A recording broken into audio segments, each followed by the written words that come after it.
یقیناً میں اس حالت میں تو نہیں کہ میں مجلس سے خطاب کر سکوں، کیونکہ اس شہید کی شہادت ہماری کمر توڑ گئی ہے۔ بڑی مشکل سے آج حوصلے کے ساتھ اس مجلس سے خطاب کرنے کی سعادت حاصل کر رہا ہوں۔ مدتوں میں نہیں، صدیوں کے بعد نہیں، ایسے لوگ زمانے میں ایک ہی بار آیا کرتے ہیں۔ وہ وکیل حق زہرا تھے، جان ہتھیلی پہ رکھ کے رسول کے بیٹی کے مقدمے کی وکالت کیا کرتے تھے، اور اپنی ہر مجلس میں کہا کرتے تھے، شیعو زندہ رہوں تو نصیحت سمجھنا، کسی بھی چوک میں علی کی محبت میں مارا جاؤں تو وصیت سمجھنا، زندگی میں ہر چیز پہ سمجھوتا کر لینا، دشمن زہرا سے کبھی رعایت نہ کرنا۔ یقیناً میری پوری قوم ایک دردناک صورتحال میں ہے۔ میں برسوں سے انہی ہاتھوں کے ساتھ میں نے اس شہید کے زخمی جنازے کو اٹھایا بھی ہے۔ کل لاہور ملتان تک وہ خطیب جو ہر مجلس کی رونق ہوتا تھا، کل بھی اس نے لاکھوں کا مجمع لیا،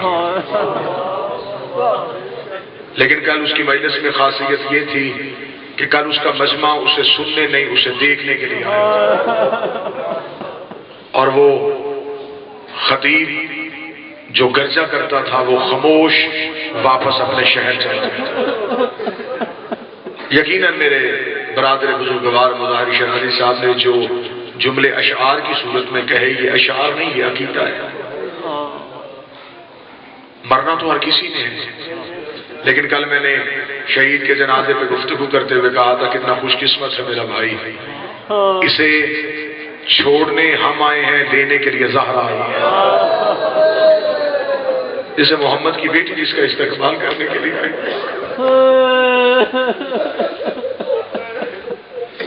یقیناً مجھ جیسے کمتر کی حیثیت کیا کہ میں ان کی بلندی و درجات کے لیے کچھ جملے کہوں، وہ یقیناً امام حسین کے پہلو میں ہے۔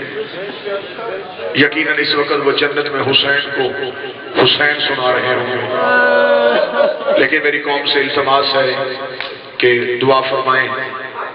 ان کی 6 بیٹیاں ہیں، اللہ ان بیٹیوں کے نصیب نیک فرمائے، اللہ ان کے اکلوتے فرزند کو میرا مالک زندگی عطا فرمائے، عزت عطا فرمائے، اپنے باپ کے نقش قدم پہ چلنے کی توفیق عطا فرمائے۔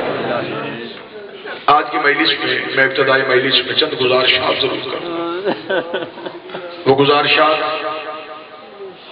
بحثیت خطیب نہیں، بحثیت ایک قوم کا فرد ہے۔ جس طرح میرے برادر بزرگوار نے بیان فرمایا، ہم سے کوئی ایک عام انسان نہیں بچھڑا۔ مجلس سے پہلے شرازی صاحب کے ساتھ گفتگو بھی ہو رہی تھی، بہت محنت کی تھی اس خطیب نے اس منبر پہ حق زہرا کو بیان کرنے کے لیے۔ ہم سے کیا ہو رہا ہے؟ ہم اپنا روز نقصان کروا رہے ہیں، ہم ایک کے بعد دوسرا اپنی باری کا انتظار کر رہے ہیں۔ کل مایوس میں ہوا، لیکن جب میں نے لاکھوں کا ہجوم دیکھا تو پھر میرے دل میں ایک امید کی کرن ضرور چمکی کہ نہیں، میری قوم ابھی مایوس نہیں ہوئی، قوم زندہ ہے، لیکن قوم کو رہبر کوئی نہیں ملی۔ ٹھیک ہے، کل لاہور شہید کے جنازے پہ علامہ علی ناصر حسینی خطاب کر رہے تھے، میرے پاس سٹیج کا کنٹرول تھا، میں ان تمام خطبہ کو منبر پہ آنے کی دعوت دے رہا تھا کہ شہزادی صاحب یک لخت مجمع سے ایک مومنہ بی بی اٹھی، اسے لاکھوں کے مجمع کے سامنے اپنے سر سے چادر اتار کے پھینک دی۔ اس نے کہا، شیعو اگر زندہ رہنا چاہتے ہو تو اپنی حفاظت کرو، تمہیں میری چادر کی قسم ہے۔ آخر کب تک ہم یوں ہی مرتے اور کٹتے رہیں گے؟ کل شہید کے جنازے میں 4 خاموش پیغام آئے ہیں میری قوم کے نام پہ، میں وہ 4 پیغام سنا دیتا ہوں۔ پہلا پیغام آیا ہے ان بغیرتوں کی طرف سے جنہوں نے چھپ کے ہمارے خطیب پہ وار کیا۔ کرائے کے قاتل بھیج کے قتل کروانا ہندا کے بیٹوں کی پرانی عادت تھی، اور یوں چوکوں میں علی کی محبت سینے پہ لے کے جانا علی کے نوکروں کا شیوا۔ یقین کیجئے میری اس خطیب کے ساتھ بہت زیادہ ایک قربت بھی تھی، تعلق بھی تھا، اسے یقین تھا کہ مجھے شہادت ملنے والے وہ یقین اس منزل پہ تھا کہ ہم اکثر جب مجھ سے کہتے تھے آپ کے پاس حفاظتی دستہ کیوں نہیں ہوتا، وہ مسکرا کے جملہ کہا کرتے تھے تم کیا سمجھتے ہو میں ایک گن مین رکھ کے شہادت سے محروم ہو جاؤں؟ میں تو گلیوں میں ڈھونڈتا پھر رہا ہوں میری بیوی مجھے کہاں لینے کے لیے آئی ہے۔ وہ یقین کی جس منزل پہ تھے انہوں نے اپنی منزل کو پا لیا، لیکن اے شہید حسینیت آپ تو اپنی منزل پہ پہنچ گئے، لیکن ہمیں دوبارہ تیرے جیسا ملنا کوئی نہیں۔ پہلا پیغام ان کی طرف سے آیا میری سوئی ہوئی قوم کے نام کہ لو میں نے تمہارا پھر ایک قیمتی اثاثہ چھین لیا، جاؤ جو میرا کر سکتے ہو کرو۔ دوسرا پیغام آیا اس نااہل اور ظالم حکومت کی طرف سے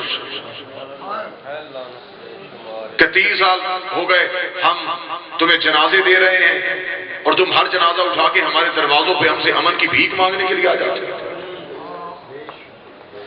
یہ اگر سمجھے تو یہ پیغام ہے۔ تیسرا پیغام آیا اس ملک کے بغیرت میڈیا کی طرف سے جس نے عبد القادر ملا کی پھانسی کا تذکرہ تو کیا، لیکن اسے مار روڈ میں بیٹھی ہوئی وہ ہزاروں عورتیں نظر نہیں آئی۔ یہ پیغام ہے میری قوم کے نام پہ اگر میری قوم سمجھے۔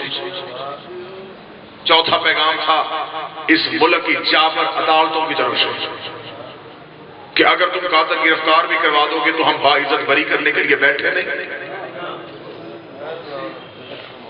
اس ملک میں 100 شیعہ کا قاتل حفاظتی دستوں کے ساتھ نہیں پھرا، تو پھر مجھے بول کے بتاؤ جب حکومت تمہیں امن نہیں دینا چاہتی، قاتل تمہارے گھر کے دروازے کے باہر کھڑا ہے، میڈیا سے تم بھیک مانگ رہے ہو، عدالتوں سے تم تحفظ مانگ رہے ہو، کیوں ہمارے پاس بازو نہیں، ہمارے پاس ہاتھ نہیں؟ کیا ہم قوم نہیں؟ کیا ہمارے پاس وہ جسم نہیں؟ پھر ہمیں شعار لینا ہے علی سے، پھر ہمیں طریقہ لینا ہے کربلا والے 72 سے۔ میں نے کل بھی کہا تھا کہ ہر شہید کے جنازے پہ ایک ہی نعرہ، شہید ہم شرمندہ ہے تیرے قاتل زندہ ہے، یا زندہ رہنا چھوڑ دو یا شرمندہ ہونا چھوڑ دو۔ مجھے یقین ہے میں پورا اشرا پڑھا، آپ نے میری سوچوں سے بڑھ کے مجھے داد بھی دی، مجھے محبت بھی دی، لیکن یہ باتیں ہم منبر پہ نہیں کریں گے تو پھر کب کریں گے؟ میری قوم کا خاصہ بن گیا کہ ہم نے خطبہ یا ذاکرین آج مدرسے ہوئی ہے پورے ملک میں، لیکن وہ مدرسے روٹین کی مدرسے۔ آخر قوم کو پیغام کس نے دینا ہے؟ کب قوم جاگے گی؟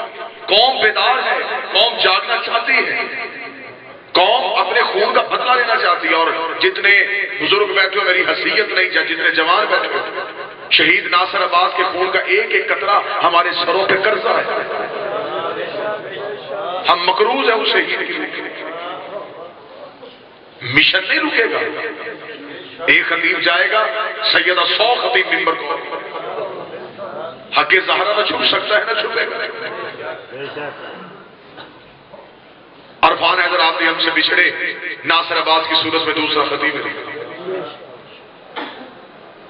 یہاں پاک سیدہ کے خزانے میں مشن پھیلانے والوں کی کمی نہیں، لیکن ضرورت میری قوم کو اس طاقت کی ہے کہ میری قوم کے اندر اتنی طاقت آ جائے کہ ہم بجائے 4 پولیس کے اہلکاروں کو مجلس کے باہر کھڑا کر کے مطمئن ہونے سے بہتر ہے کہ ہم اپنا تعزیہ سرگودا کے مرکزی چوک میں رکھ کے واپس آ کے دشمنوں کو پیغام پہنچائیں کہ وہ کھڑا ہے حسین کا روزہ، کسی کی جرت ہے تو میری آنکھ سے دیکھ کے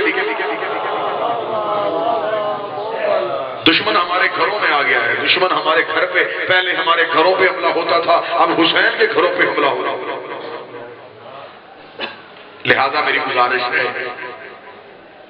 بغیر کسی تنظیم، بغیر کسی تحریک کے ہر شیعہ اپنے اندر تحریک پیدا کرے، ہر شیعہ اپنے اندر تنظیم پیدا کرے، اپنی جسم کے خود ہی قائد بن جاؤ، خود ہی اس تنظیم کے ممبر بن جاؤ۔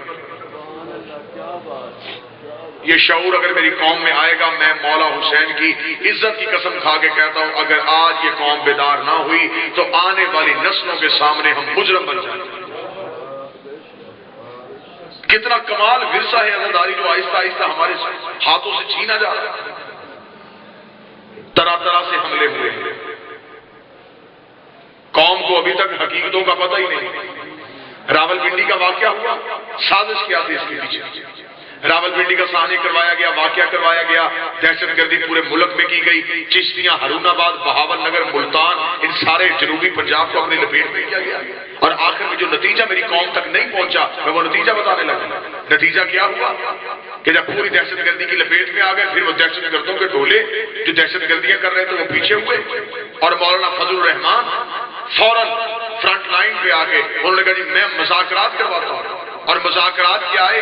ایک قانون بن کے، ایک آئین بن کے، جو ملی یکجہتی کونسل نے قرارداد پاس کی، جس میں بدقسمتی سے ہمارے شیعہ مذہب کے معتبر نام اپنے دستخط کر چکے تھے، جس کی شک نمبر 4 میں لکھا ہوا تھا کہ صحابہ اور اہل بیت کو برابری کی سطح پہ عزت دی جائے گی، صحابہ اکرام امہات المومنین اور معاویہ کی گستاخی کرنے والا دائرہ اسلام سے خارج ہوگا اور اسے قانوناً سزا دی جائے گی۔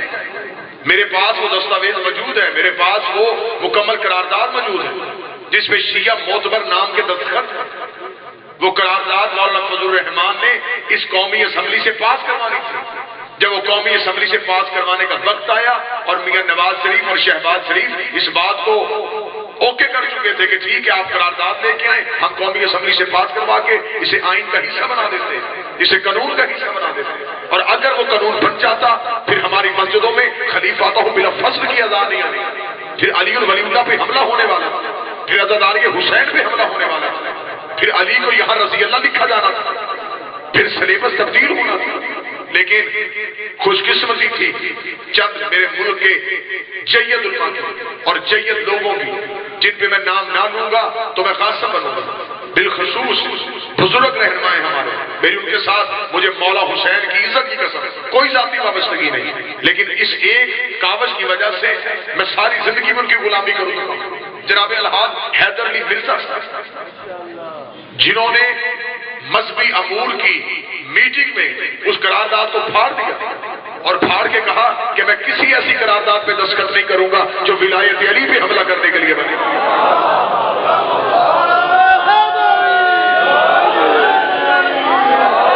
پھر اس کی شک نمبر 4 میں ترمیم کی گئی، اسے بدلا گیا۔ اب یہ باتیں میری قوم کے کانوں تک نہیں پہنچتی، یقیناً یہ بات آپ میں سے اکثر بلکہ سب ہے آپ نے پہلی دفعہ سنی۔ اب یہ طریقے سے بدل کے بہانے سے عزاداری حسین سے ملے، لیکن قوم خاموش ہے، دشمن ہمارے گھر تک پہنچ رہا ہے، ہم پہ آئینی حملے ہو رہے ہیں، ہم پہ قانونی حملے ہو رہے ہیں، میری قوم کے شیعوں پہ توہین رسالت کے جھوٹے مقدمات ہو رہے ہیں۔ توہین رسالت کا مقدمہ وہ ہے جو نہ ختم ہو سکتا ہے نہ ہی اس پہ ضمانت لی جاتی ہے۔ جب وہ توہین رسالت کا مقدمہ ایک شیعہ پہ ہو جاتا ہے، وہ شیعہ پہ پرچہ نہیں ہوتا، وہ اس کے موت کے پروانے پہ دستخط ہوتے ہیں، وہ اسے باعزت موت لکھی جاتی ہے، اور ایسے متعدد کیس میرے پاس موجود ہے فائلوں کی صورت میں جو ایسے شیعوں پہ ہوئے، جبکہ ہم یہ بحث کرنے کے لیے تیار ہیں۔ پاکستان کے آرٹیکل میں پاکستان کا میجر ایکٹ اٹھا کے دیکھو، وہاں 196 جو آرٹیکل ہے اس کے تحت 295C کا مقدمہ کوئی بھی عام شہری اپنی مدعیت میں درج نہیں کروا سکتا، لیکن جتنے بھی مقدمات ہوئے وہ بکے ہوئے لوگوں نے کرے، لیکن آج تک قوم اس بات سے بے خبر ہے کہ ہمارے ساتھ اندر ہی اندر کیا ہو رہا ہے۔ اب ضرورت ہے میری قوم بیدار ہو، بالخصوص جوان بیدار ہو، اپنی مجالس کا خود حفاظت کریں، اپنے گھروں کی خود تحفظ کریں، اپنے اندر وہ جرت لے کے آئیں۔ ڈر ڈر کے مرنے سے بہتر ہے کہ علی کو چھوڑ دو۔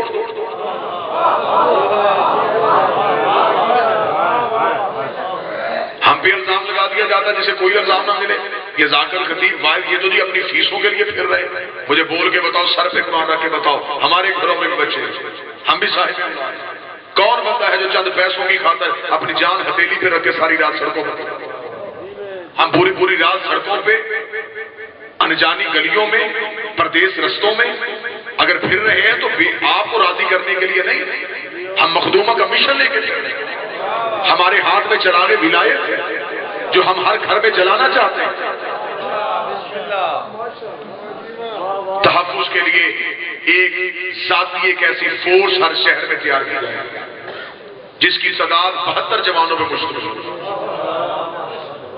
وہ 72 جوان صرف سرگودا ہی کے رہنے والے سرگودا میں عزاداری کا تحفظ کریں، چنیوٹ کے رہنے والے چنیوٹ کی عزاداری کا تحفظ کریں، فیصل آباد کے رہنے والے وہ 72 فیصل آباد کا تحفظ کریں، کم از کم ان 72 کا 9 لاکھ پہ روپ ہو۔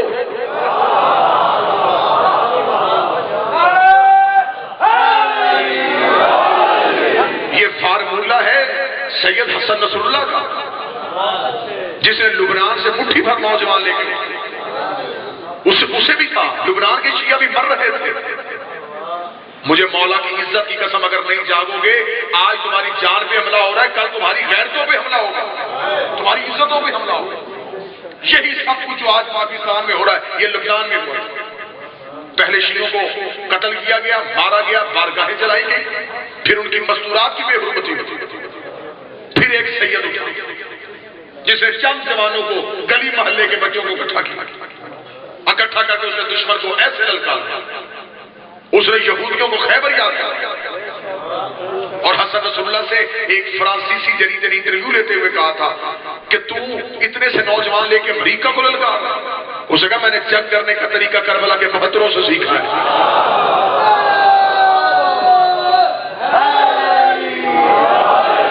اگر میری کوئی مائیں بہنیں سن رہی ہیں، ہر ماں ایک بیٹا حسین کو دے، ہر باپ ایک بیٹا حسین کو دے۔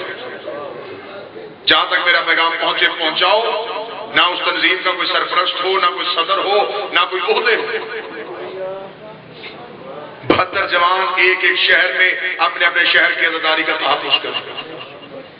ان کا ہم اس پہ کل سے ہم کوششیں کر رہے ہیں اور کاوشیں کر رہے ہیں کہ ہم تنظیموں سے ہٹ کے، تحریکوں سے ہٹ کے ہم سر جوڑیں اور ممبر کی اور عزاداری کے تحفظ کے لیے ہم کام کریں۔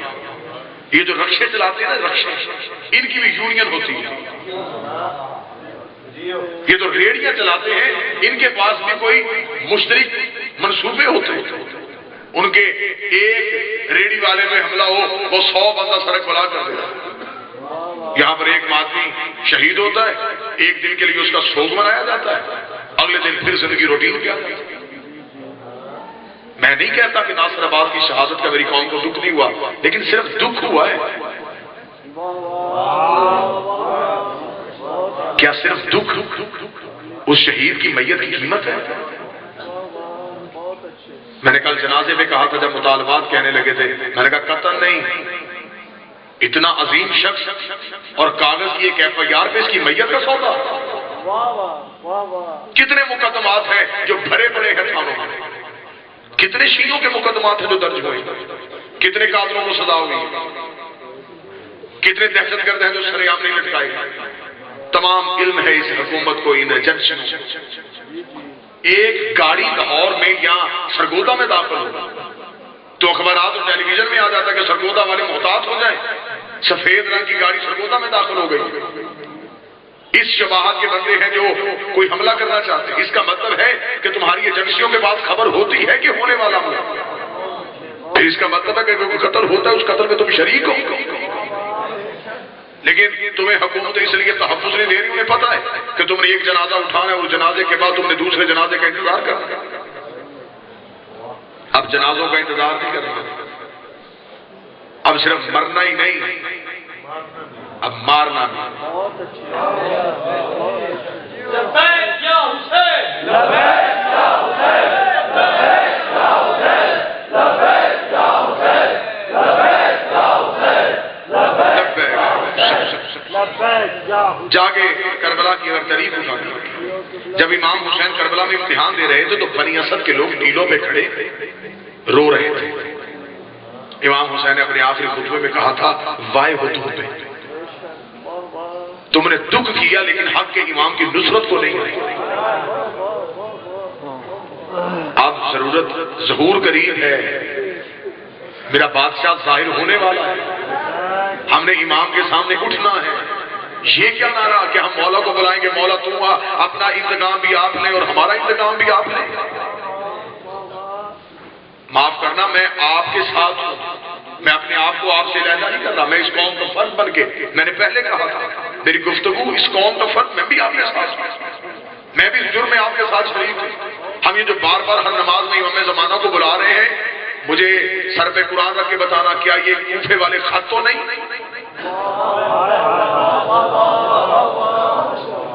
وہ بھی تو امام کو بلا ہی رہے تھے کہ مولا آئیں، یزید آ گیا ہے ہمیں بھی بچائے. کیا یہ کوفے والے خط تو نہیں؟ کیا امام ہم سے آگے پوچھے گا نہیں کہ جب تم نے رزق مانگا میں نے دیا، تم نے اولاد مانگی میں نے دی، تم نے عزت مانگی میں نے دی، میرے گھر پہ حملہ ہوا تم خاموش گھروں میں بیٹھے رہے، ہماری ولایت پہ حملہ ہوا اور تم انتظار کرتے رہے. صرف انتظار نہیں کرنا، سپاہی بننا. زندگی اس علی کو دینی ہے جس سے لی تھی. علامہ ناصر عباس کہا کرتے تھے مر جائے تو کیا پریشانی ہے، آگے بھی تو حکومت علی کی ہے، یہاں بھی علی کی حکومت ہے، آگے بھی علی کی حکومت ہے، یہاں بھی علی کی ریت بن کے رہنا ہے، آگے بھی علی کی ریت. لہذا میں شہید ناصر عباس کے جنازے کے بعد آج پہلی تقریر کر رہا ہوں اور مجھے فخر ہے کہ میں ایک مادر علمی میں کر رہا ہوں، میں ایک علمی درسگاہ میں اور پڑھے لکھے لوگوں کے شہر میں کر رہا ہوں. مجھے خبر ہے کہ میری آواز کی اتنی وسعت نہیں، میری شخصیت اتنی بڑی نہیں، میرا قد چھوٹا ہوگا، میرا معیار چھوٹا ہوگا، میری حیثیت چھوٹی ہوگی، لیکن حیثیت جتنی بھی چھوٹی ہو بات چھوٹی نہیں ہے. یہی سے ابتدا کرو. جو جوان اس بز میں اس لشکر میں شامل ہونا چاہے وہ اسی دارالعلوم محمدیہ میں اپنا نام، اپنا کانٹیکٹ نمبر، اپنا ایڈریس یہاں پر جمع کرو. یہی دارالعلوم محمدیہ میں کوئی ایک شخص یہ ذمہ داری قبول کرے، 72 جوانوں کا لشکر بنے تاکہ ایک ایک شہر کی عزاداری کو بچایا جا سکے. اور جو میرے برادر قبلہ مظاہر شرازی صاحب نے کہا، نظریں ہیں پوری دنیا کے میڈیا کی چہلم کے جلوسوں پہ کہ دیکھیں ہم چہلم کے جلوس میں شیعہ گھروں میں رہتے ہیں یا جلوسوں میں آتے ہیں. لہذا جتنی بھی مجبوری ہو، جتنا ہو سکے چہلم کے جلوسوں میں شرکت کریں، جلوسوں کی رونق کو بحال کریں. حسین کو ہماری ضرورت نہیں، ہمیں حسین کی ضرورت ہے. یہ ایک پیغام تھا جو میرا حق بنتا تھا کہ میں جو امام کا دیا رزق کھاتا ہوں میں حلال کروں، میں اپنی قوم تک پہنچاؤں. اب میں شہید کا مشن پورا کرنے کے لیے آج یہ پہلی مجلس حق زہرا پہ پڑھنا چاہتا ہوں، کیونکہ ہمارے ہاتھ کا پرسوں رات لہو سے بھرے ہوئے تھے. ہمارے ہاتھوں میں ناصر عباس کا لہو تھا. ہم نے ہسپتال میں اس کے سینے پہ ہاتھ رکھ کے قسم کھائی کہ تو چلا گیا ہم تیرا مشن ضائع نہیں ہونے دیں. اب حق زہرا ہم ہر شہر میں بتائیں، ہم دشمن زہرا پہ کبھی سمجھوتا نہیں کریں گے، کیونکہ مولا نے فرمایا تھا جو ہماری دادی کے دشمن پہ لعنت کرے ہم 14 اس پہ لعنت کرتے ہیں جو سوچ کے لعنت کرتے.